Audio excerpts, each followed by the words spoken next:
In this video, we will go over the concepts found in Grammar 2C. These concepts are articles, writing dates, contractions, and combining sentences. First, we'll go over articles. There are three articles, a, an, and the. A good way to think about these are that they are just special adjectives. So when you're working with this kind of concept and this booklet and the next booklets, you'll want to make sure that you include them when you're doing the exercises. So here we can look at what you'll be seeing in the booklet. We have this sentence, the young boy left a green book. Here we want to circle all of the adjectives and then draw a line from those adjectives to the nouns that they are describing. So let's look at the solution. We have the young describing boy and a green describing book. So we have circled the and young, a and green. So be sure you always remember the articles. Next we have writing dates. When you write dates, you'll want to make sure you capitalize and punctuate correctly. So here we have a date, Wednesday, June 1st, 1991. Here you can see we have capitalized the W in Wednesday and the J in June because Wednesday is a day and June is a month. Make sure you always do this. We've also included the commas that are necessary to make this a correct answer. So you want to think of these commas as kind of categorizing the parts of the day. So we have Wednesday as our specific day, we have June 1st as our date, and then our year, 1991. And we're separating each bit of information with the comma.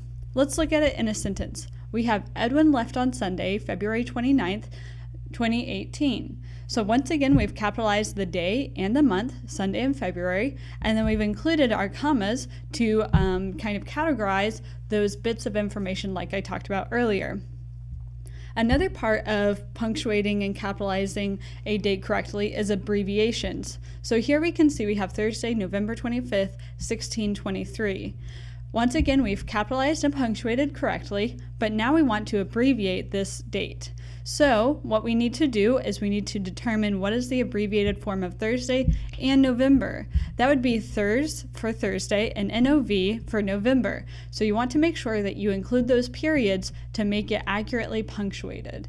You always put a period at the end of an abbreviated word.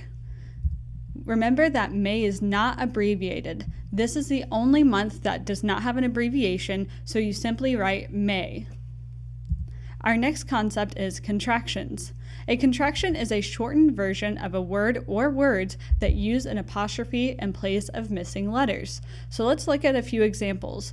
We have our first one, which is does not. We will be making a contraction out of these two words, and that will be a way for us to replace one of these letters with the apostrophe. So we'll replace the O and not to make the contraction doesn't.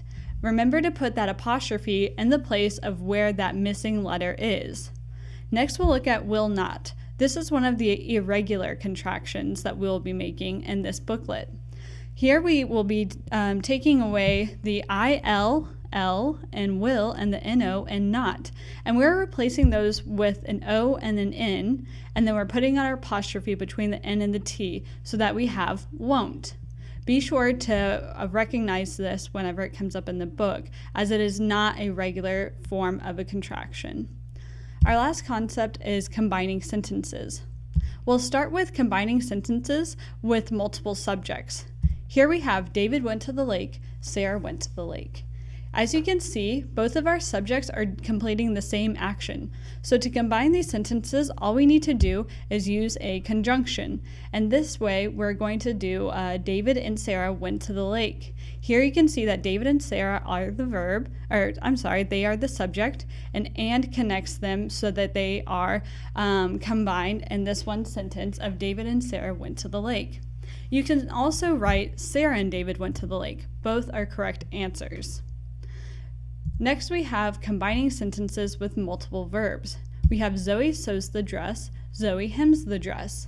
Once again, it's kind of the inverse of the previous example, and so that we have one subject but multiple verbs, and so that we can just combine them into one sentences using the conjunction and. So we have Zoe sews and hems the dress. We can also have Zoe hems and sews the dress. It's very important to use that conjunction. You're not listing in this instance. Also notice that in neither of these examples we use a comma, and that's because we have only one subject or only one verb. We don't have two separate subject-verb agreements, so no comma is necessary. Our last example will be combining sentences with adjectives. This is a little different because you have multiple ways to combine the sentences. So here we have my new pet is a rabbit. The rabbit is gray. So we have a couple of different ways that we can go about this. We can say my new rabbit is gray and put one of the adjectives before the subject, which is rabbit. And we can also have my gray rabbit is new. Or we can just combine the sentences by putting both adjectives at the end of the sentence by saying, my rabbit is new and gray, and we are combining them using the conjunction and. If you have any other questions about the concepts in this book, please talk to the person who grades your grammar at the center.